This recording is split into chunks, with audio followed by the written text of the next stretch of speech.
about jobs. Tell me about your first CrossFit workout.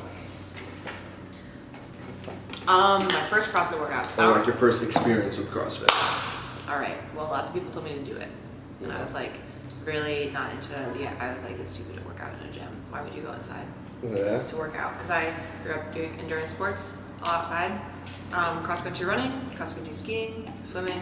Okay. Did a couple like Endurance athlete. Endurance, and I didn't understand. I didn't know anything about weightlifting, and it didn't make sense to me to like go inside to work out. I was like, go outside. It was right up my alley, especially because there's like so many movements and things, like you don't get bored, and that's why I think I liked the running and the skiing and stuff, because you're outside and your scenery's changing, and like with swimming, different strokes and stuff. And then, but yeah, I remember being kind of like, whatever. And then, Boom, boom, boom. my cousin showed me footage of probably 2014 or 15 games when they were still in California, and they rushed into the water on the beach, and they did a beach or a ocean swim, and I came and like did like kettlebell swings or something like that, and I was like, done. Like open water Sign me up. swim, fuck yes. Yeah, open water swim. And I'm not even like, I'm an okay swimmer, but I thought, all right, if we're gonna like if this is not just like going to the gym and like, I was like, yeah, I'm into that. Oh, this is actually part of the story too, which is funny. So I had this idea, it was like CrossFit, I was kind of interested. And then I also had this idea that I just, with absolutely no reasoning, decided I'm gonna become an Olympic rower. So I took an indoor rowing class, it was like December. And I was briefly living in DC at the time. And so I took like indoor, and it was like, on concept 2 ergs, and learning all the technique, and with the intention of like, okay, so come springtime, we're gonna like go out and row, but then come springtime I moved, and I was thinking about sticking with the rowing, but there was a CrossFit gym right down the street, and I knew I moved home briefly, and then I was gonna be moving again up to the Berkshires of Massachusetts, where I just moved from. Where's home? New Paltz. Yes, I lived there for like a month or two in transition. This is all like post-college. I was like, oh, you know what? I see that they like row sometimes and CrossFit, and like people keep talking about it. So I walked into this tiny little gym. It was called CrossFit 299. It is now 299. Yeah, it was on Route 299. But I went there, and I remember seeing people doing like wall balls and burpee box jump overs and like back squatting, and I was like, yep, I'll do this. And I always I thought that I was like a fit or athletic strong person. People told me I was my whole life, because I did like all these endurance sports, and then I did CrossFit. And you're just like, damn, humble, like fuck. I was like, yeah, you're weak, and you suck. Nice. Like, so that was your journey. That started where you are now. Cool. Yeah. So like, let's fast forward in today. So you've done Granite Games, you've gone to Waterpalooza. Mm-hmm. What's the next move now? So Andreas and I, and Bastian, who does Dark Horse Method, and Emily from Peekskill, we just submitted our videos for the SouthFit Challenge in Argentina, which is in December, and we're just like waiting to hear from them. Cool. Pending video review. So that means you guys will all travel to Argentina and kick some fucking ass. Damn, that's gonna be dope. I can't believe it, actually. So yeah, it's a top 10 go from the online qualifier, and I think we're 6th or 7th. So let's touch upon like Granite Games and Waterpalooza. What was like your favorite thing about going to these events? So Waterpalooza, technically, I went like as an alternate. The team I went on. Still went though. I went, and I was just like, I couldn't believe my life. I'm here, bitches. I'm here. And I definitely felt like a lot of pressure pressure I put on myself. I was like, I knew the women that I was on a team with are freaking badass. They're both actually masters athletes, and they both went to the games again this year, and they're freaking fit. They are fit. So you have women in their 40s. They're badass. They're badass. So I was like, shit, I need to like pull through. And so I remember the first day, the first workout, and again, this is like part of the reason why I like was turned on to CrossFit in the first place. That's weird, whatever. Interested, was we had to get to the beach, and we did a beach run swim. Oh yeah. Beach, it was like a 5K, and you had to like run, and they had buoys out in the water, and it wasn't so much a swim, it also sort of depended on the time your heat went, but it was like you had to go out and around the buoy and then run back. And I just remember, well, one, I was glad because while my partners had like super like awesome strengths, like gymnastics, and really, really strong, I had like a little bit more endurance. Yeah. And so I was able to help us out in the run, where like I think that we balanced each other out in other ways really well when it came to other events. But so I felt like I've got to run, I'm going to do really well for our team. And I just remember running and being like, holy shit, like that's like Jamie Green and Christy Aramo, and I'm like, you can see them, like, and you're just like running and shit. You're just like, I'm like, we're peeing in the same water right now. I mean, hopefully not. I don't think I peed during, maybe after. But and it was like, I remember we got to the beach. The sun was like not rising. It like I was like, holy shit, this is my life right now. Like, I'm competing with world-class athletes at this dope event in effing Miami, and with my friends, like we're gonna go for a run on the beach. Like, what else would I rather be doing? Yeah. Absolutely nothing. And it was like the most beautiful day, and it like set in, I think, and I remember texting one of the women who was one of the coaches.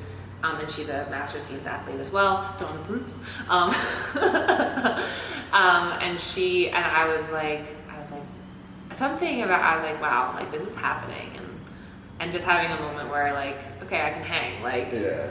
I was hanging, at least on the run, at least on a swim run situation, I could hang, and that was cool. That's like must have been like dope experience. It was so cool. Like people with the well-known names, like hanging around with them and stuff. Yeah. Cool. What about the Granite Games? I loved Granite Games. That was really fun. I actually hadn't anticipated. I had thought about doing it. And again, these are teams of 3.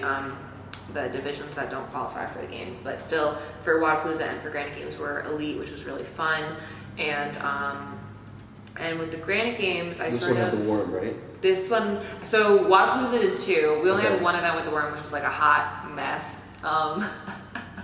And then Granite Games, we had the worm twice, and I'll tell you that the only situation in which thrusters are either easier than clean and jerks is when it's with a worm. Yeah. I thought that thrusters with the worm were way better than clean and jerks with the worm. We like wrecked ourselves.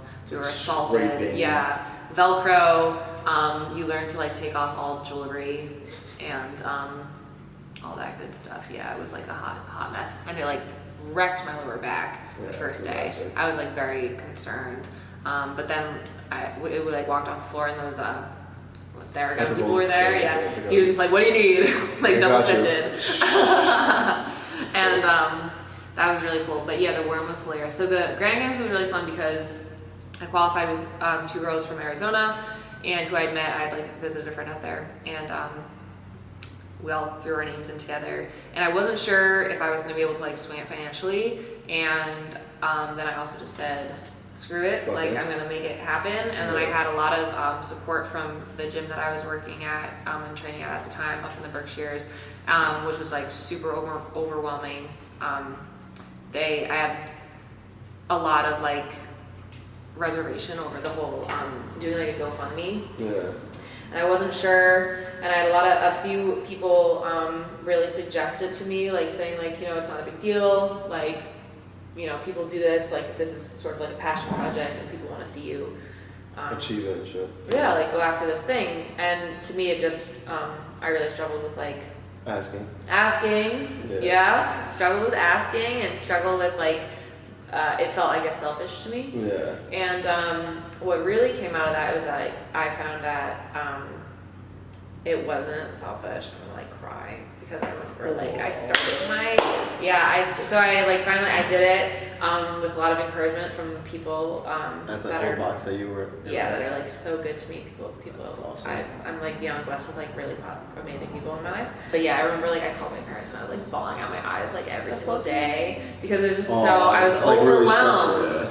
I was just it's like, a lot of money. It's a lot of money, and like I still cannot get over how just generous people were. Yeah. And then with that, again, it showed me that it wasn't really, as much as it sometimes feels like selfish to like do all this for yourself, and you're like, what's, like what is this all for? Right.